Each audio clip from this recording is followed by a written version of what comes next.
Hello everybody, it's Aaron. Welcome to another episode of SolitaryCraft. You may notice the pig chickens falling from the sky, which means it's Christmas. This video won't go up for a couple of days, but Merry Christmas anyway. Those guys are really affecting my frame rate.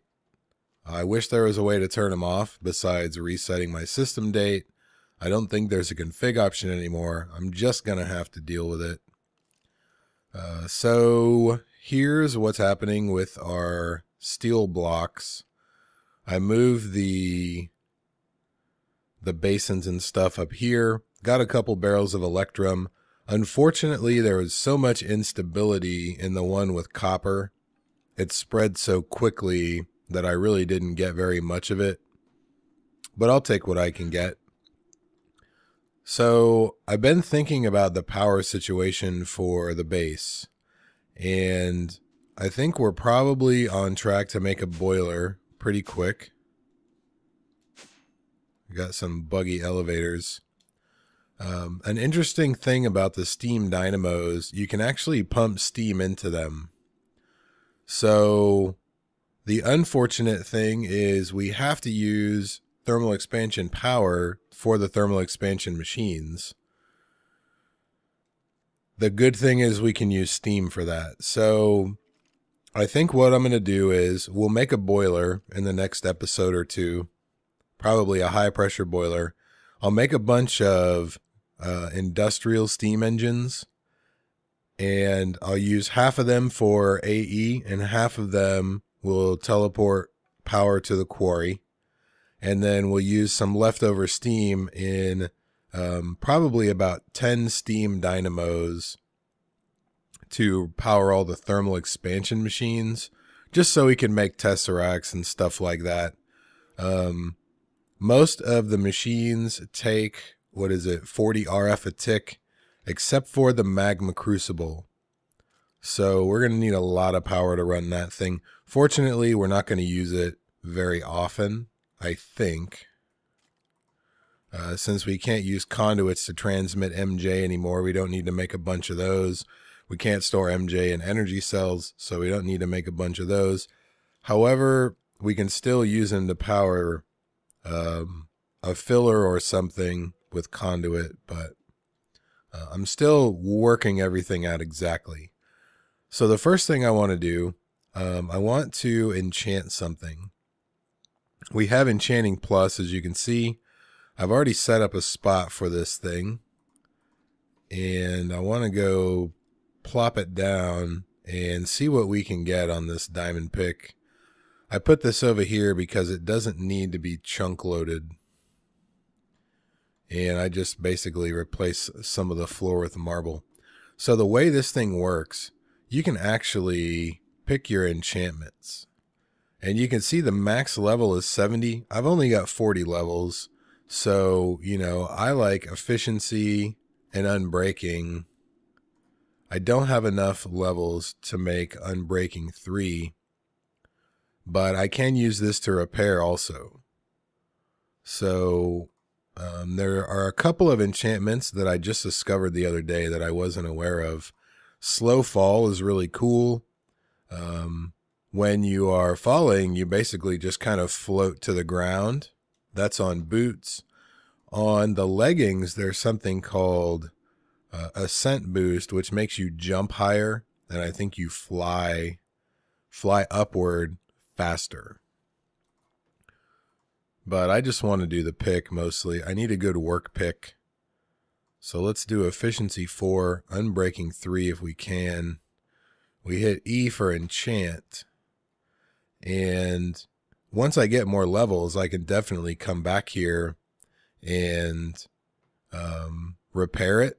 You hit R for repair, E for enchant. Or what you can do is you can actually add enchantments after the fact. I don't have enough levels at the moment, but that's a pretty nice little feature. So I have ground up a bunch of obsidian. I made all the thermal expansion machines that we're going to need. One thing I did not realize, this leadstone energy conduit it only transmits 40 or a total of like 80 RF a tick. I think that's what it is. I have some in here. 80 RF a tick, which is not much. That's 2 magmatic dynamos. I forget what the steam ones do. They do 40 also, which I didn't realize. I think they just use, maybe they use the charcoal less efficiently than lava. I'm not really sure. Maybe the lava lasts longer. Either way, I've made all, excuse me, I've made all these machines. The one we need to really get going is the induction smelter.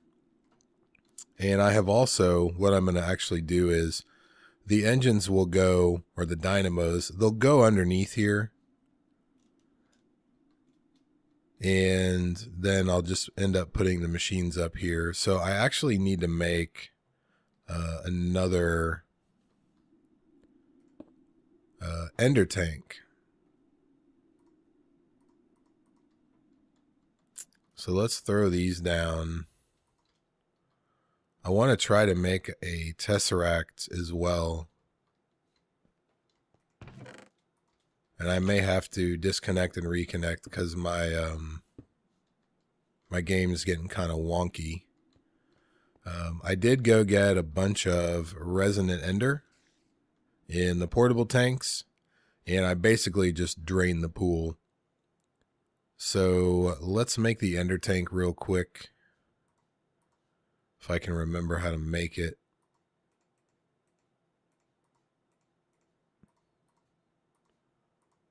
Success. Okay.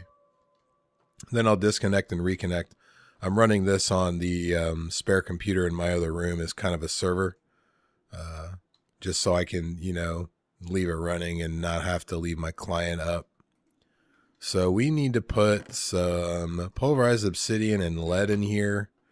If you look at the recipe, it takes much more pulverized obsidian than it used to. But you get, I think you get 8 dust per obsidian, or 4, one or the other. So it looks like the recipe got more expensive, but it really didn't. So I'm going to let this cook. Let me disconnect and reconnect.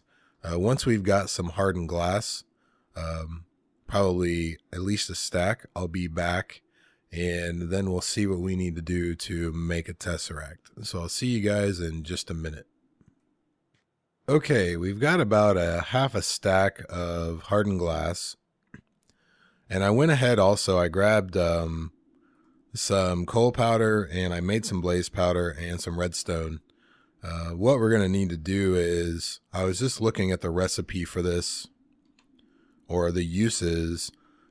Now we can upgrade the portable tanks, we can upgrade the strong boxes, we can make the conduit,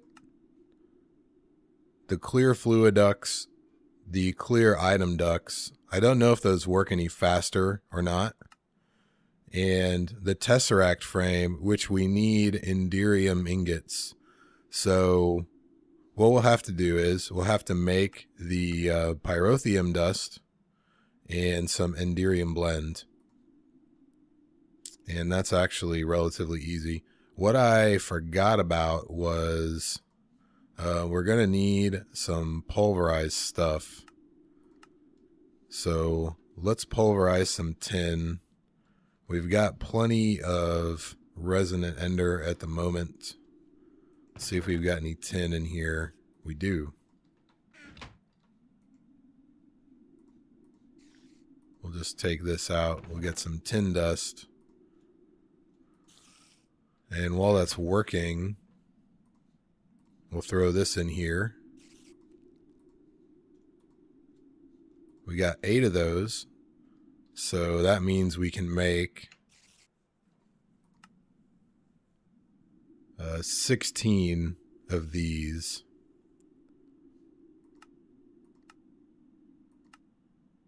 That seems really expensive to use the induction smelter. I wonder if you can still use it with sand like you used to be able to.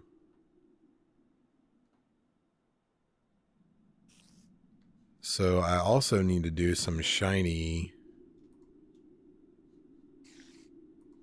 or platinum.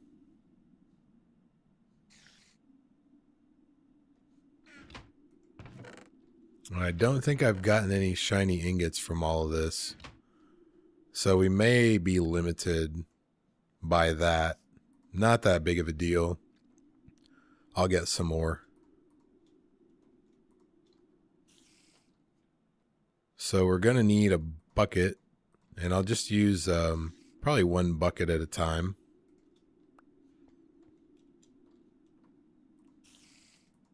We'll just set this guy right there.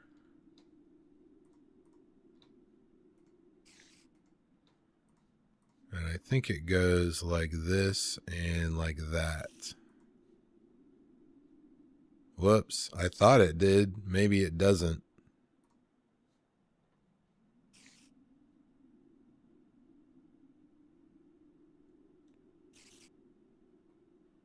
It's shaped crafting. Tin, tin, tin, and shiny metal, right?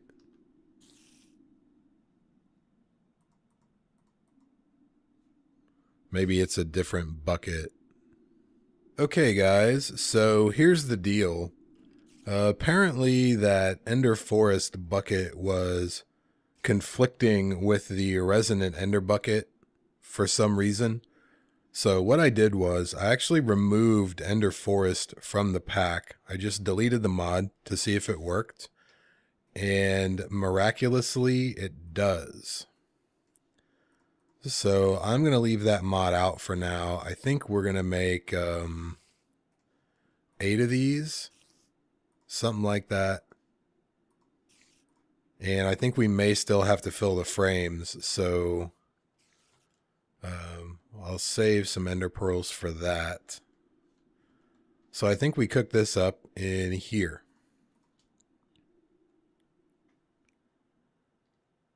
Maybe. Did I turn it off? I did. Okay. So I was also thinking about what we're actually going to use to process ores. And since we're going to have a boiler, I'm thinking about using the Ender IO sag mill and the alloy smelter, simply because they run on MJ natively. They are upgradable, and I mean, they're actually really good machines. They don't auto eject, but since we have the item ducts, it's not really a huge issue. All right, so we have 8 of these. I think that's just enough to make 2 Tesseracts. I'm pretty excited because now there aren't different types of Tesseracts. There's just one Tesseract and it does everything. Liquids, items, and power. So let's make 2 frames, and then I believe we have to fill them up with ender juice. I think it's 1 bucket per. So that'll be 8 ender pearls. So let's make that happen.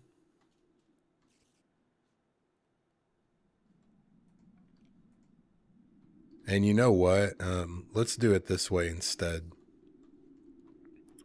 Since I've already got the ender juice, let's use it. Since you cannot turn the juice back into pearls, but you can turn the pearls into juice. So let's do it that way instead. I think that's probably a better use of resources. So we'll pop that here just like we did before. We set the right to input and whack this. That's going to fill up. We'll put our frames here. Hopefully they work.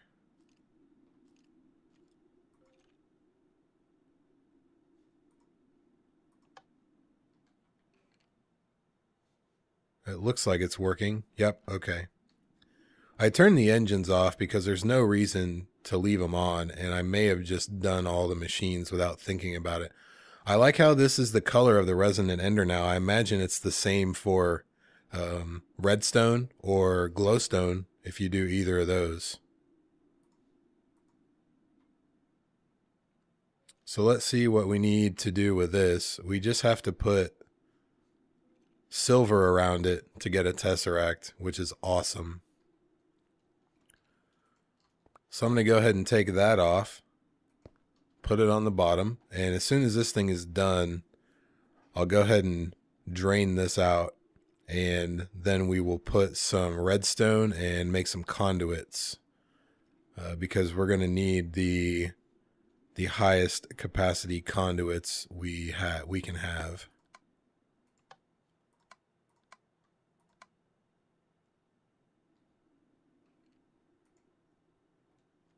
All right, so while that's draining, we'll come over here. We'll make our tesseracts, we'll make our conduits, and I'll do the energy cell on my own. I think this is the one we want. 10,000 RF per tick, right? It's just electrum and hardened glass. Hopefully we have the electrum. And then later on, I'll probably do the energy cells on my own. But it is the same basic deal.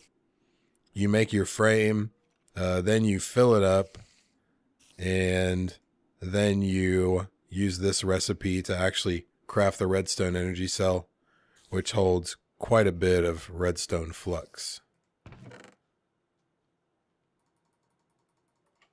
So let's make our tesseracts, and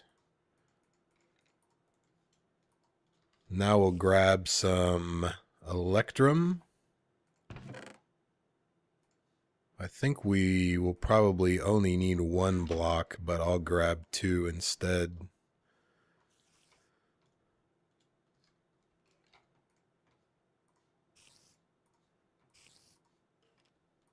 And we'll just make 36 of them. I don't remember what you get for one piece of redstone as far as fluid. Let's zero that out. We'll go ahead and put our redstone up here. And I guess we'll turn it on. We'll put our conduit there. Bam, there it is. Isn't it beautiful? I'll go ahead and turn on one of these engines also. Alright, so I'm going to do the same thing for the energy cell later. So we'll put this down. We look at the configuration. Item mode, fluid mode, and energy mode, they all have a send receive. You can still set them to public, private, or restricted. You can control them with redstone. The biggest deal is that you can send all three things with the Tesseract. So that's awesome. You no longer have to make separate Tesseracts. So since the thing has 6 sides, you could essentially send and receive all three things with this one Tesseract if you wanted to. So we're probably going to need another half a stack of redstone or so. No big deal. Maybe it'll make it. So I'm not sure how we're going to use these yet, but we are going to use them. They're really going to come in handy. And let's just check what else we can do with this since I have some left over. I don't know if this is good for anything. You can put it in a bucket. You can make a florb. That's really about it. So I'm going to have to save this in case we need to make any more enderium ingots. So I'll just hold on to those. So we got 24 with a stack. It looks like it's still going. Maybe we'll turn on the other dynamo. And I think that will about do it. Before the next episode, I will figure out where we're going to put the boiler. Typically, I like to put them right in the middle. It looks like the tree farm is basically right around in the middle of the base. So, I mean, the thing could very well go in here, actually. I'm a level too high. But, I mean, this room is basically straight down from the tree farm. So that's not a bad deal. That means I can run my AE cable straight up and down, and that'll make things a lot easier. So I'll work all that out, and then we'll start working on our power infrastructure, and maybe go ahead and start AE, so we can auto feed the tree farm and the boilers with it. So that'll do it for this episode. If you guys have any questions, comments, etc., please leave them down below. Thanks for watching, guys. I'll see you next time.